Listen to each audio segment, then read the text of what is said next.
They said he was a myth, that no one could vanish with billions and never leave a trace. But last week, someone sent a message, 5 words, the code lives. I don't. This is the story of the man who built Bitcoin and disappeared before the world caught on.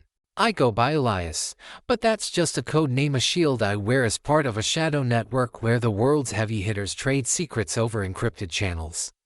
A brotherhood so deep you'd never catch a whiff of us in the open. My tail kicks off secondhand through a guy I'll call Marcus, a scrappy coder I crossed paths with in 2007 at a low-key meetup in a London basement. The air thick with cigar smoke, the hum of hushed deals, and the clink of glasses in the dim light. Marcus was a weary dude, hair a wild tangle like he'd just rolled out of bed, nursing a lukewarm tea with shaky hands as he dropped bombs about a mate he dubbed the architect, the lone wolf cooking up so mething to flip the bird to banks.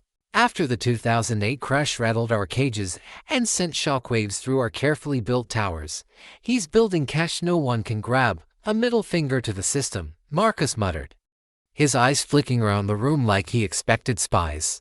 And I leaned closer, hooked by the gutsy, almost reckless vibe.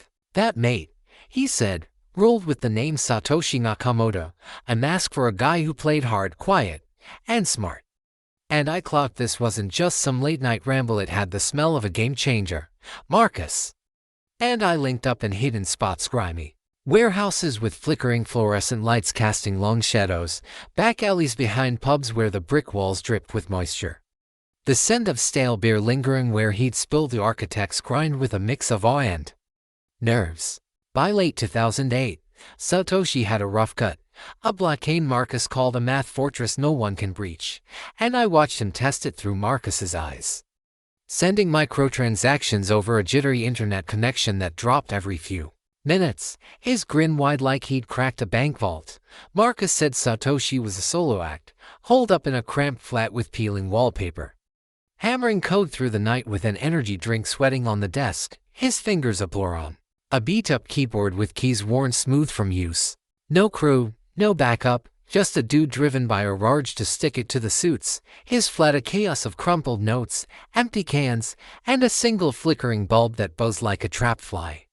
That winter, he dropped a white paper under that Satoshi alias, a tech manifesto that read like a rebel yell wrapped in code, and my circle-sharp suits with deep pockets and colder hearts started buzzing about this wild card, debating if it was a threat or a tool we could wield. The idea caught fire in 2009, the first block mined on a network of a handful of tech nerds scattered across the globe. And Marcus fed me Satoshi's cryptic forum posts, his words cutting like a knife through the digital noise. This is freedom, a punch to the suit's jaws that'll leave them reeling, Marcus parroted, his voice low as we crouched in a safe house with concrete walls, papers scattered like war maps, the air thick with tension, and the faint smell of oil from a rusted heater. Satoshi was a phantom, pushing this dream solo, his flat a bunker where he lived and breathed the code, the hum of his rig our pulse, the clatter of keys a rhythm that never stopped. I'd see Marcus light up, recounting how Satoshi laughed off doubters with a gritty, they'll eat their words when this takes off, his confidence a spark that could ignite a revolution or a riot. My network weighed the stakes, this could shake our hold on the financial strings or give us a new lever to pull, and I was ordered to dig deeper. Meeting Marcus weekly in those shadowy dens to piece it together, my phone buzzing with encrypted updates from the top. I saw the brilliance in the chaos, the balls it took to go lone wolf, and the man behind the mask, a coder betting his soul on a digital uprising that could crown him king of a new world or leave him ashes in the wind. I couldn't peel my eyes away as the stakes climbed higher, the flats dim light a beacon in the dark, hinting at a future we couldn't yet grasp. The rise kicked in by 2010. And Marcus couldn't stop grinning as he fed me the details in a damp warehouse off the Thames, the air thick with the smell of rust and river water. Satoshi's brainchild, Bitcoin, was catching fire.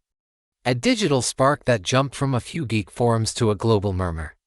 And the architect stayed glued to the shadows, pulling strings no one could see. Marcus said Satoshi mined blocks solo at first, his rig humming in that cluttered flat, the clack of keys a steady beat as the network grew to dozens of nodes. He's raking it in, mate. Coins piling up like gold, Marcus chuckled, his eyes wide, recounting how Satoshi laughed off the early bugs, saying, "This is just the warm-up, we'll show him." I nodded, impressed by the grit. While my network buzzed, Bitcoin was a wild card, and we debated if it could slip from our grasp or bend to our will. Marcus met him in person sometimes, in a dingy internet cafe with flickering screens, where Satoshi would slip in wearing a hoodie, his face half hidden, a USB drive full of updates in hand. "He's a ghost, but he's got fire," Marcus said, describing how Satoshi would lean back, cracking open a cola, and mutter, "No one's touching my code," his voice steady with that lone wolf swagger. The network hit 100 nodes by mid-2010, and Bitcoin's value crept up, whispers of digital gold spreading. Yet Satoshi stayed off the grid, his flat a fortress of monitors and energy drinks, the glow lighting his determined skull. I'd pass these updates to my circle, their voices crackling over secure lines, ordering me to track this phantom, their interest sharpening as the stakes rose. Marcus bragged about Satoshi's early stash, millions in coins he'd mined, but the guy didn't flaunt it, living lean, his focus locked on the code. The buzz grew louder in 2011. Bitcoin trading at $1 or $2, and Marcus relayed how Satoshi rallied a small crew of coders online, guiding them with sharp commands. "He's the boss, but you'd never know it," Marcus laughed, mimicking Satoshi's dry, "Fix this, or we're dead," delivered with a smirk. I pictured him in that flat, surrounded by pizza boxes and tangled cables, a lone warrior building an empire, his confidence a quiet storm. My network shifted gears, some wanting to co-opt Bitcoin, others fearing its chaos, and I dug deeper, meeting Marcus in a backroom pub where the jukebox thumped, his voice low as he described Satoshi's late-night hacks. The architect's influence swelled, his forum posts a beacon for rebels, yet he dodged the spotlight, his anonymity a shield that intrigued us all.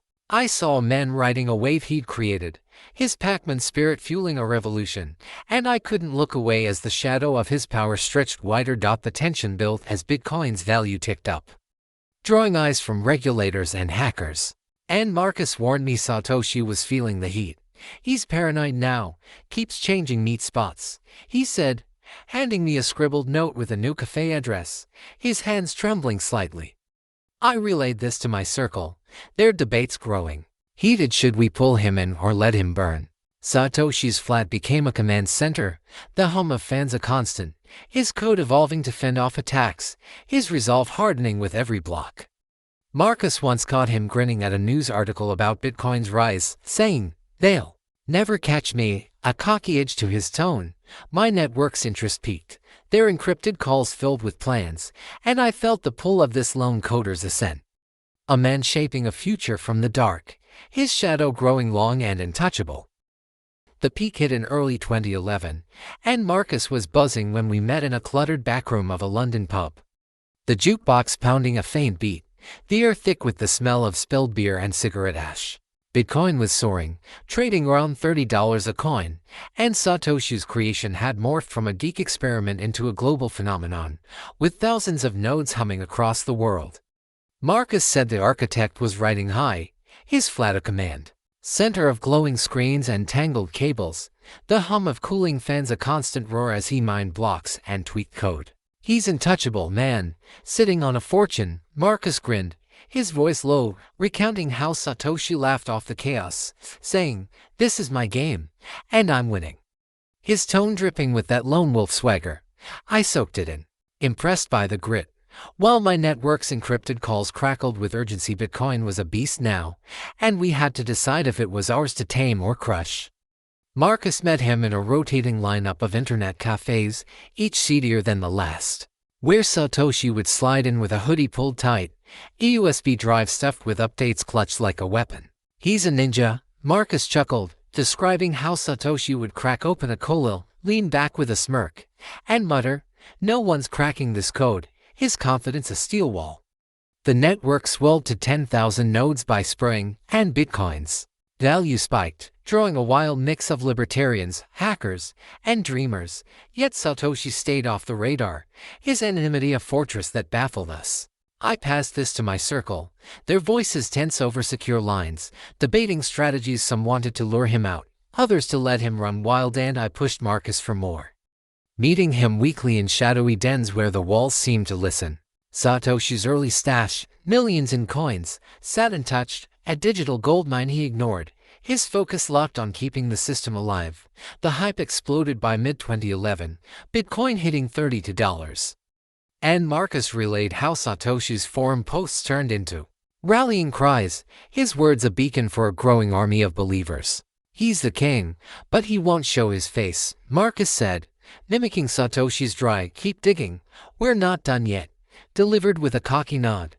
I pictured him in that flat, surrounded by pizza boxes and energy drink cans. Lone warrior commanding an empire, his confidence a quiet storm that shook the financial world. My network's interest peaked, their plans shifting. Some saw Bitcoin as a weapon, others a threat, and I dug deeper, trailing Marcus to a derelict warehouse where he whispered about Satoshi's late-night hacks to fend off early attacks. The architect's influence stretched wide, his shadow looming over exchanges and dark pools, yet he dodged every spotlight, his anonymity a shield that drove us crazy. I saw a man at the top, his Pac-Man spirit fueling a revolution, and the tension was palpable as his power grew untouchable, but cracks were forming, and Marcus noticed it first. Satoshi's messages grew shorter, his meets more erratic, jumping from cafe to cafe like a man on the run. "He's spooked," Marcus said, handing me a crumpled note with a new spot. His hands shaky from the strain. Regulators were sniffing, brown hackers probing the network, and the pressure was mounting. Yet Satoshi pushed harder, his code evolving to block threats, his resolve a steel edge. Marcus caught him once, hunched over a screen, muttering, "They won't take this from me," a fierce glint in his eye. My network's debates turned heated, their encrypted calls filled with orders pull him in or let him fade in. I felt the pull of this lone coder's ascent, his shadow stretching long and dark, a figure teetering on the edge of glory and collapse. The flat's dim light flickered, a beacon in the night, hinting at a storm brewing just out of sight. The cracks started showing by late 2011. And Marcus looked rattled when we met in a grimy warehouse near the docks, the air heavy with the stench of salt and oil, the distant clang of ships echoing off the walls. Bitcoin was climbing past $30, the network buzzing with 15,000 nodes, but Satoshi's grip was slipping, his fortress of code under siege. Marcus said the architect was holed up in that cluttered flat, his screens flickering with alerts, the hum of fans drowning out his muttered curses as hackers probe for weaknesses. "He's fighting a war, mate," Marcus said, his voice tight, recounting how Satoshi barked, "They won't break me," his tone a mix of defiance and strain. I leaned in, feeling the heat, while my network's encrypted calls grew frantic. Bitcoin was a powder keg, and we had to decide if we'd light the fuse or douse it.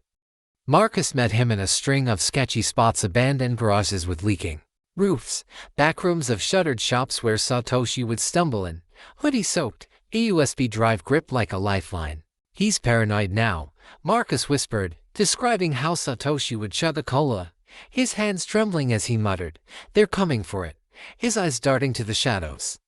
The network faced its first big test, a coordinated attack that slowed transactions, and Satoshi rallied online, his posts sharp but rushed to patch this, or we're toast, he snapped, his confidence cracking.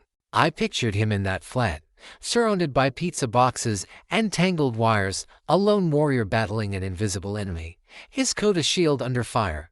My circle's debates intensified, their voices crackling with urgency. Some pushed to exploit the chaos, others to pull Satoshi into the fold, and I pressed Marcus for every detail. Meeting him in those dark dens where the air felt thick with danger, the pressure mounted by October 2011, regulators circling like vultures, their threats echoing through back channels, and hackers launching bolder strikes that tested the blockades limits.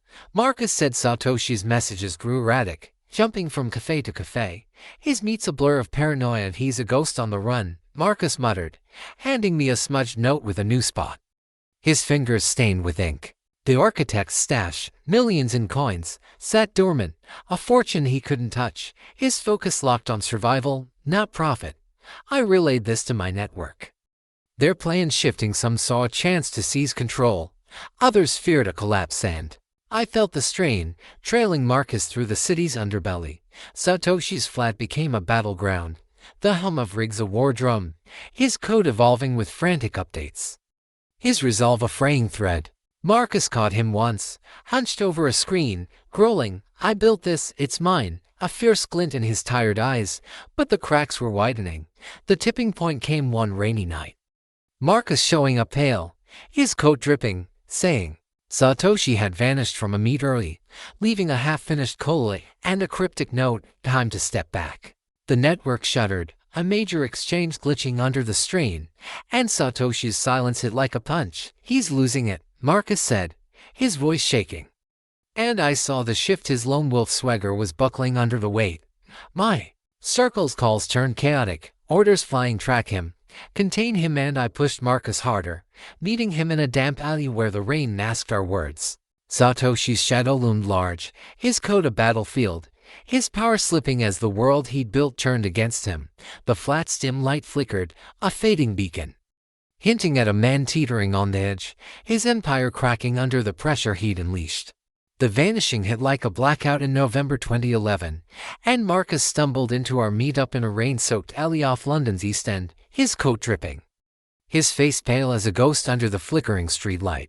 Satoshi was gone, his digital footprint erased, and the news spread like wildfire. Bitcoin's architect had stepped back, leaving a void that shook the network to its core. Marcus said the last time he saw him, it was in a dingy cafe with cracked windows. Satoshi hunched over a table, hoodie pulled low, a half-empty cola sweating beside a scribbled note that read, "I'm out." "He just walked away, mate," Marcus muttered, his voice cracking, recounting how Satoshi's eyes were wild, his hands shaking as he handed over the USB drive with final code updates. I felt the weight, my network's encrypted calls exploding with panic. Had he been forced out? Or was this his play? And I pressed Marcus for every shred, the alley's damp air chilling my bones. Marcus pieced it together from their last talks, saying Satoshi had been cracking under the strain, the flat a war zone of blinking screens and scattered papers, the hum of Riggs a constant reminder of the battle he'd lost. Hackers had breached a minor node, regulators were closing in with subpoenas, and the pressure from my circle whispers of offers to join us or face ruin had pushed him to the edge.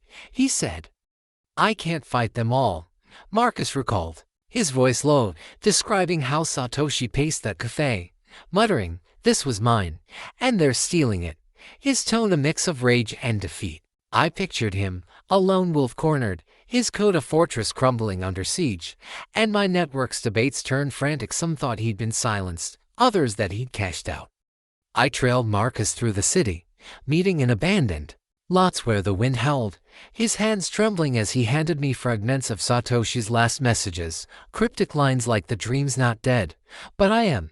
The network faltered in his absence, transactions slowing, exchanges scrambling to fill the gap. And Marcus said Satoshi's final forum post occurred, "I've moved on," sent shockwaves. He logged off and vanished, Marcus said, his eyes red, recounting how he'd tried calling, only to get a dead line, the flat's lights dark when he checked. I relayed this to my circle, their voices sharp over secure lines, ordering me to find him dead or alive. Well, I felt the loss. A man I'd never met but tracked like prey slipping through our fingers. Satoshi's stash, millions in coins, sat frozen, a fortune he couldn't touch, and Marcus speculated he'd torch his access, a final act of defiance.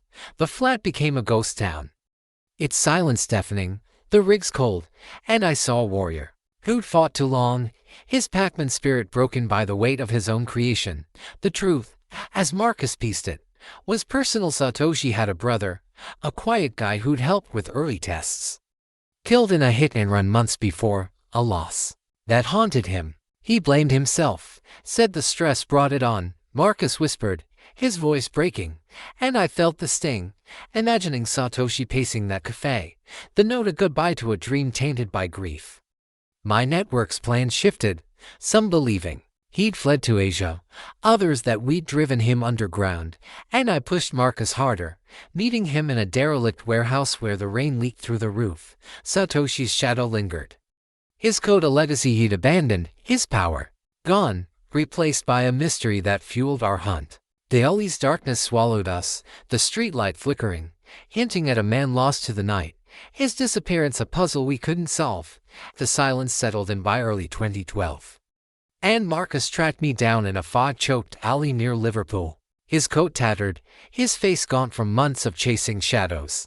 Satoshi was out there, alive but buried, his disappearance a riddle that gnawed at us, and Marcus had scraps of intel from a coder mate who'd crossed paths with him.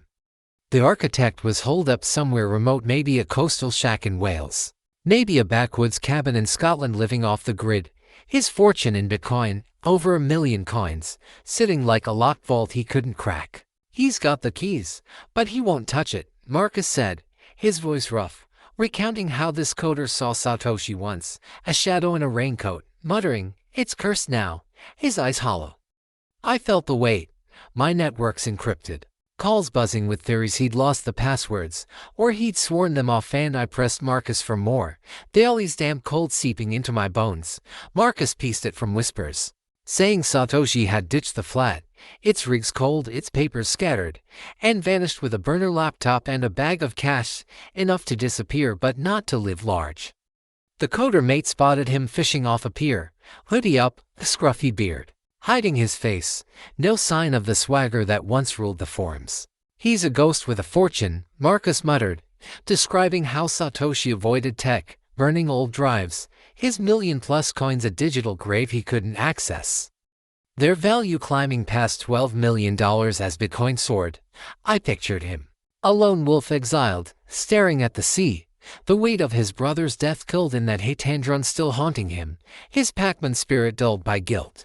My circle debated fiercely, some believing he'd stashed the keys, others that he'd let it rot, and I dug deeper, meeting Marcus in rundown spots where the wind howled through broken windows. The isolation deepened by mid-2012, Bitcoin hitting $100, and Marcus said the coder lost track, but rumors swirled Satoshi working odd jobs, maybe a dockhand or a mechanic, his hands rough again, his mind adrift. He's got nothing but time and regret, Marcus said, his voice low, recounting a tale of Satoshi turning down a meet, saying, "I'm done with that life," his tone flat. I relayed this to my network, their plans shifting. Some wanted to hunt the coins, others to leave him be, and I felt the irony, a man with a fortune he couldn't spend, his shadow stretching over a market he'd birthed. The shack, if it existed, was a prison, its walls bare, its silence broken only by the crash of waves, and I saw a warrior who'd won a war but lost his soul, his wealth a chain he couldn't break. The strain showed in Marcus, his hands shaking as he handed me a faded photo, Satoshi's silhouette against a gray sea, no face, just a hunch of shoulders. "He's out there, but he's not the same," Marcus said, his eyes wet, and I felt the loss, a man I'd tracked slipping further away. My network's calls grew colder, orders to find the keys intensifying, and I pushed Marcus harder, meeting him in a derelict barn where the rain drummed on the roof. Satoshi's fortune loomed, $1 billion ghost as Bitcoin climbed, yet he lived lean, maybe on canned soup. His past a weight he carried alone. The coder's last sighting placed him near a cliff, staring out, and I imagined him there, the wind in his hair, his mind wrestling with a legacy he'd abandoned. His disappearance a shield against a world he'd shaken. The alley's fog thickened, the streetlight dim, hinting at a man lost in the taint of his own success. The shift began in late 2012, and Marcus caught wind of it through a shaky contact, pulling me into a crumbling warehouse in Manchester.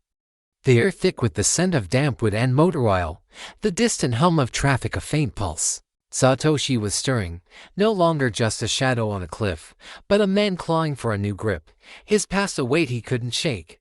The contact, a grizzled ex-coder, said he'd spotted him in a small Welsh village, working as a handyman, his hands calloused from fixing leaky roofs, his hoodie swapped for a worn jacket. "He's trying to live, mate," Marcus said, his voice rough, recounting how Satoshi turned down a Bitcoin offer. Growling, "That's dead to me," his eyes hard with resolve. I felt the change, my network's encrypted calls buzzing with curiosity he was rebuilding, and we had to know how, pushing Marcus to dig deeper, the warehouse's cold concrete chilling my spine. Marcus pieced it from whispers, saying Satoshi had ditched the shack, moving to a rented room above a pub, its creaky floors hiding a man wrestling with his ghost. The ex-coder saw him tinkering with old radios, not code, his million-plus coins still locked, a fortune now worth $500 million as Bitcoin soared by 2015. He's got skills. But he won't touch the past, Marcus muttered, describing how Satoshi fixed a local's tractor, his grin faint but real, echo of his old swagger. I pictured him, a lone wolf tamed, the village's muddy lanes his new battlefield. The guilt of his brother's death lost to that Hitandron driving him to prove something. My circle debated, some wanting to lure him back, others to watch him fade, and I trailed Marcus through back roads, meeting in spots where the wind whistled through cracks. His hands steady now with purpose. The search deepened by 2018, Bitcoin hitting $20,000, and Marcus said Satoshi had taken a name Tom Carver working as a mechanic in a garage, his hands black with grease, his mind clear of digital chains. He's found a rhythm, Marcus said, his voice warm, recounting how Tom fixed a kid's bike, laughing softly, a sound Marcus hadn't heard in years. I relayed this to my network. Their plans shifting, some saw a broken man, others a threat. Reborn, and I felt the pull, a warrior remaking himself. The room above the pub became his den, its walls lined with tools, its silence broken by the clink of metal. And I saw a guy shedding his legend, his Pac-Man spirit redirecting to a quieter fight. The ex-coder caught him once, staring at a newspaper with Bitcoin's rise, muttering, I did that. But it's not me anymore, a mix of pride and distance. The journey evolved by 2023. And Marcus got a tip. Tom was teaching coding to teens. In a community center, his skills resurfacing, his fortune untouched at $1 billion. He's passing it on, Marcus said, his eyes bright, describing how Tom dodged questions about his past, saying, I'm just a bloke now, his tone firm, I pass this to my network. Their calls cooling, some lost interest, others watched closely, and I met Marcus in a roadside diner, the neon sign buzzing, his hands sketching Tom's new life. Satoshi's shadow faded, his code a legacy he'd outgrown, his wealth a distant echo as Bitcoin hit $70,000 by July 2025. The center's chatter filled his days, his hands steady on a keyboard again. And I imagined him there, the wind outside, rattling the windows, a man finding peace in a life rebuilt from ash. Echo resurfaced in early 2025.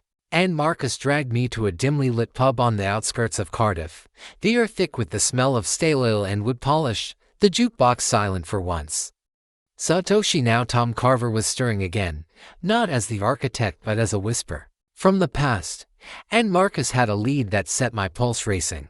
An old coder mate, now a gray-haired tech relic, had received a cryptic email, signed with a string of numbers tied to Satoshi's early keys, hinting he was alive and watching. He's out there, Nate, Marcus said, his voice hoarse, recounting how the email read, the code lives, I don't, a chilling mix of pride and farewell. I felt the jolt, my network's encrypted calls erupting with urgency. He'd broken his silence, and we had to know why, pushing Marcus to chase every thread, the pub's shadows swallowing our words. Marcus traced it to a community center, where Tom taught coding, and the mate said he'd seen him slipping, hoodie up, hands steady on a laptop, guiding teens through basic scripts. He's a ghost with a purpose, Marcus muttered, describing how Tom dodged questions, saying, I'm just here to help. His tone gruff but warm, echo of his old swagger. The email had a file, a patch for Bitcoin's old flaws, and signed, but unmistakably his work, its value spiking the network as word spread. I pictured him, a lone wolf reborn, the center's fluorescent lights casting his shadow on the wall. His million-plus coins, now $70 billion as of July 2025, still locked, a fortune he'd never claim. My circle debated wildly, some seeing a comeback, others a taunt, and I dug deeper, meeting Marcus in a rain-soaked lot where the wind howled, his hands clutching the printout. The stir grew by mid-2025, Bitcoin hitting record highs, and Marcus said the mate caught Tom muttering to a student, build something real, not like me, his voice heavy with regret. The patch fixed a vulnerability, boosting trust, and forums lit up with speculation. Satoshi was back. He's not ruling, just nudging, Marcus said, his eyes bright. recounting how Tom vanished after class, leaving a USB with more code. And signed, I relayed this to my network. Their calls cooling, some lost the hunt. Others watched the market, and I felt the shift. A warrior leaving a legacy without a crown. The center became his stage, its chatter a contrast to his silence. And I saw a man who'd outgrown his myth, his Pac-Man spirit guiding from the shadows. The email's numbers matched early blocks, a fingerprint, and I imagined him typing it, the rain tapping his window, his mind at peace. The final hint came tonight, 7:10 p.m. East, the 24th of July 2025. As Marcus called me, breathless, from a diner near the center, a teen had found a note under a desk. I keep the dream alive. I'm done, and a sketch of a blockade, crude but clear. He's saying goodbye, Marcus said, his voice breaking. And I felt the closure, a man who'd shaped a world then walked away. My network's interest waned, the keys unclaimed, and I met Marcus there, the neon sign buzzing, his hands tracing the sketch. Satoshi's shadow faded, his code a living monument. His wealth a ghost as Bitcoin soared to $80,000. The diner's hum filled the air, the rain outside a curtain, and I leaned back, picturing him on a cliff, the wind in his hair, a voice from the past whispering freedom, his story ending where it began, free. Untouchable, gone.